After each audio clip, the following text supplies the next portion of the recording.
Et voilà. Bonjour, je m'appelle Christelle, je suis congolaise de Kinshasa et cette année, nous fêtons notre 30 juin. Donc, on aura 60 ans cette année, donc plus qu'un quart de siècle. Et nous interrogeons les gens pour avoir un point de vue pour savoir comment ils vivent le 30 juin, comment leurs anciens 30 juin se passaient. Donc, pouvez-vous vous présenter à tout le monde qui ne connaisse pas la communauté congolaise? Merci pour la parole. Je suis premièrement congolais. Je suis de la communauté congolaise Ottawa-Gatineau. Je m'appelle Chris Kaniki.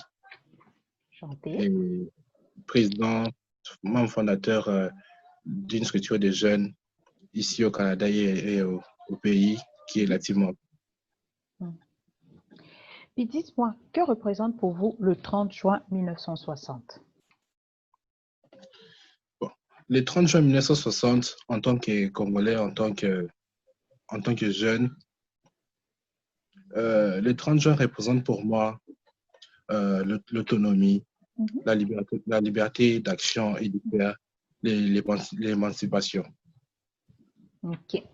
Et dites-moi, quel souvenir avez-vous des anciens 30 juin? Un souvenir passé, un souvenir exaltant, un souvenir... comment vos parents vivaient le 30 juin? Parce que c'est sûr et certain que le 30 juin 1960, vous n'étiez pas nés. Oui, bien sûr que oui. Le 30 juin 1960, je ne faisais pas encore partie de ce monde. Mais au moins, nous avons eu le temps de s'informer à travers nos parents. Il y a l'école, il y a des ouvrages. Selon nos parents et selon mon grand-père, à qui je salue, Émile Tika, c'est quelqu'un qui était là aussi autour de... qui était parmi... Ouais. Il m'a parlé... Il m'a fait voir les facettes qu'on ne dit pas à la télévision. Que je trouve qu'on n'arrive pas à les dire si bien à nous, enfants, et aux futures générations. On nous demande souvent juste de défiler pleinement militaire, pleinement politique, et pourtant les soubassements ne montrent pas.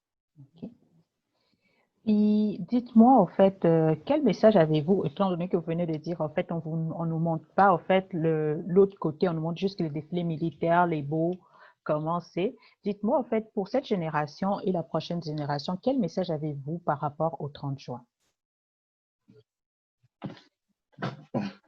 Pour la future génération, j'aimerais juste dire que les Congo est à nous.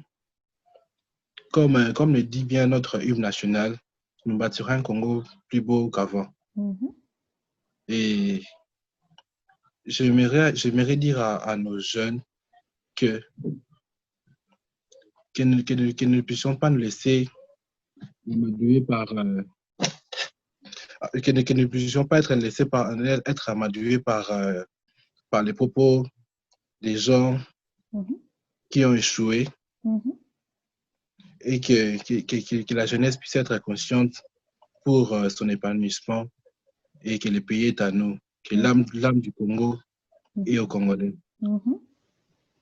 Et le Congo ne peut pas aujourd'hui, nous ne pouvons pas être là aujourd'hui, penser à nos 60 ans d'indépendance sans parler de sa population, sans parler du territoire qui est la RDC. Oui, ça c'est vrai.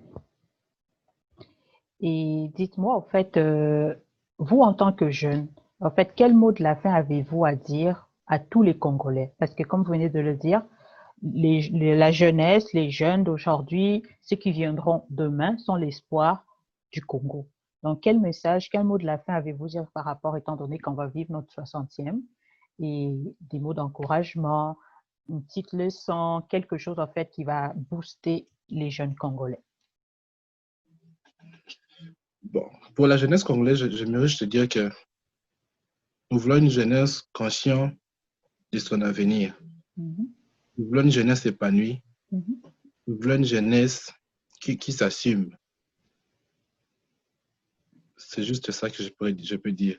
OK.